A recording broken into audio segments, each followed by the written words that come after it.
हाँ जी बेटा, आप लोगों ने इस तरह की सीरीज बेटा बहुत सारी देखी होंगी जिसमें √2 + √2 + √2 अप टू इन्फिनिटी हम लोग सॉल्व करते हैं।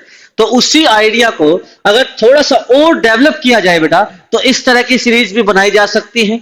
इसे हम लोग बेटा रामानुजन सीरीज के नाम से भी जानते हैं। तो बहुत ही इंटरेस्टिंग तरीका है बेटा इसको सोल्व करने का। देखिएगा, हम लोग शुरू करते हैं। तो बेटा सबसे पहले मैंने इस पैटर्न को समझना शुरू किया।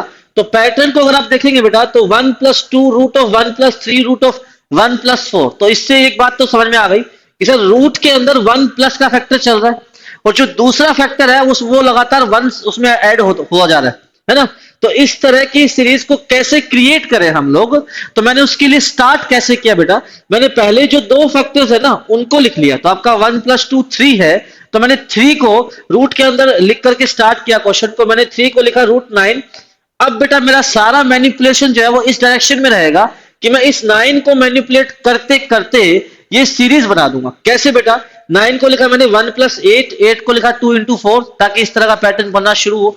अब इस 4 को बेटा मैंने फिर से रूट के अंदर लाने के लिए √16 लिख दिया। अब √16 को बेटा फिर से सीरीज का पैटर्न क्रिएट करने के लिए मैंने 1 + 15 लिख दिया, और फिर 15 में 5 को √25 लिख दिया। आप देख पा रहे होंगे कि एक ही मैनिपुलेशन को अगर आप बार बार लगाओगे तो बेटा आपका ये सीरीज जो है वो क्रिएट हो जाएगा।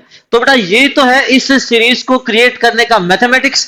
अब अगर हमें इसकी एक शॉर्ट ट्रिक भी चाहिए हो कि सर इस तरह की सीरीज अगर आ जाए तो सीधा उसका आंसर क्या होगा, तो बेटा उसका सीधा आंसर जो है वो यहां से दिया जा सकता है कि पहले दो फैक्टर्स का सम 1 + 2 3 इसका आंसर आ जाएगा।